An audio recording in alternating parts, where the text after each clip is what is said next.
శుభోదయం అండి. మా ఎస్ఏకే యూట్యూబ్ ఛానల్కి స్వాగతం. ఈరోజు ఈ వీడియోలో వేములవాడ రాజన్న గుడి గురించి కొన్ని వివరాలు అందించే ప్రయత్నం చేస్తామండి. తెలంగాణలోని సిరిసిల్ల రాజన్న జిల్లా అంటే వేములవాడ రాజరాజేశ్వర స్వామిని రాజన్న అని పిలువబడుతున్నారు. ఆ రాజన్న పేరు మీదే సిరిసిల్ల జిల్లా ఏర్పాటై ఆ జిల్లాకి ఈ పేరు పెట్టడం జరిగింది. ఇది తెలంగాణ రాష్ట్రంలో ఉంది. ఇది తెలంగాణ రాష్ట్రంలోని కరీంనగర్కి, జగిత్యాలకి చేరువలో ఉందండి.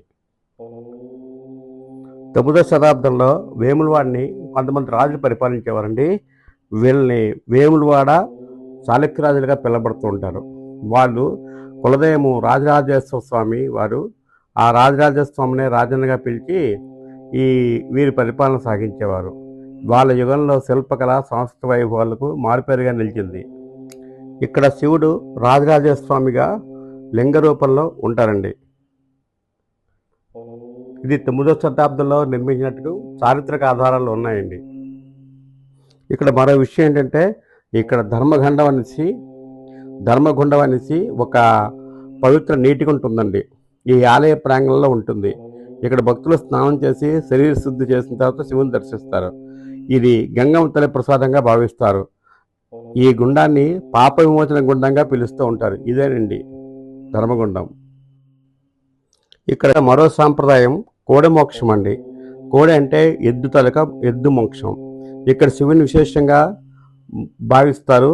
ఇక్కడ ఏంటంటే ఎద్దును తీసుకొచ్చి ఆ గుళ్ళో వదిలిస్తుంటారండి. అందుకే ఇది కోడె మోక్షం అంటూ ఉంటారు. ఆలయ ప్రాంగణంలో ప్రత్యేకంగా ఈ కోడెల కోసం ఒక స్థలం కూడా ఉంటుంది. ప్రత్యేకమైన సాంప్రదాయంగా తెలంగాణలో ఇది ప్రసిద్ధి చెందింది. ఈ గుడిలో మరొక విశేషం ఏంటంటే, మనం వీడియోలు, కెమెరాలు ఏవి కూడా, సెల్ ఫోన్లు అవన్నీ కూడా క్యూ కాంప్లెక్స్ నుంచే ఆపేస్తారండి. మనం బయట వీడియోలు తీసుకోవడం కానీ, లోపల ఆ కోడెల లేకపోతే దర్గాలు కానీ, శివునితో లేక లోపల గుడి కానీ ఇవేవి కూడా అనుమతించరండి. ఇది స్ట్రిక్ట్గానే ఉంటుంది. ఇక్కడ ఈ ఆలయానికి ధర్మశాలలు కూడా ఉన్నాయండి. చెల్లింపులు ఉంటాయి, ఉచితంగా కూడా ఉంటాయి. అలాగే ప్రైవేట్ హోటల్స్, లాడ్జీలు కూడా వేములవాడలో చాలా అందుబాటులో ఉంటాయి. ఇక్కడ టెంపుల్ ఏ రోజు కూడా ఖాళీగా ఉండదండి. ఎప్పుడూ బిజీగా ఉంటుంది. కార్తీక మాసంలోని శివరాత్రికి ఇంకా జనం పోటెత్తారు. ఎప్పుడు 4-5 గంటలు 3 గంటలు టైం పడుతూ ఉంటుంది, కానీ కోవిలు ఎప్పుడు ఖాళీగా ఉంటుంది అనేది ఇక్కడ ఉండదండి. ఎప్పుడు చాలా రద్దీగా ఉండే శైవక్షేత్రాల్లో వేములవాడని కూడా ఒకటిగా చెప్పచ్చండి.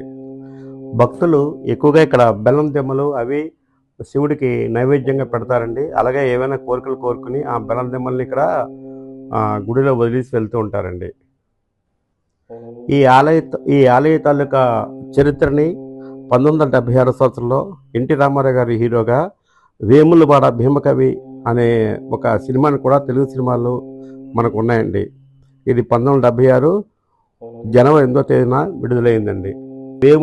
వేములవాడకి దగ్గరలో కొండగట్ట ఆంజనేయ స్వామి గుడి, నెక్స్ట్ ధరంపూర్ లక్ష్మీనరసింహ స్వామి గుడి కూడా దగ్గరలో ఉన్నాయండి. ఈ 3 పుణ్యక్షేత్రాలు ఒకే దగ్గరలో సుమారు గంట జర్నీలో ఉంటాయి.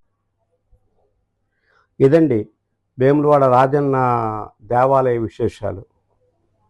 శివభక్తులకు ఒక మహా అనుభవమైన క్షేత్రం. చారిత్రాత్మకంగా, ఆధ్యాత్మికంగా, శిల్పకళాపరంగా కూడా ఈ క్షేత్రం గొప్ప స్థానం సంపాదించింది. ప్రతి సంవత్సరం లక్షలాది మంది భక్తులు వచ్చి తమ కోరికలు తీర్చుకుంటారు. మా ఈ వీడియో నచ్చితే లైక్ చేయండి, షేర్ చేయండి, అలాగే సబ్స్క్రైబ్ చేసుకోండి. ఇంకా ఇంకొన్ని వీడియోలు చేయడానికి మాకు మీ మోరల్ సపోర్ట్ ఇవ్వండి. ఈ వీడియో చూస్తున్న అందరికీ థ్యాంక్స్ అండి.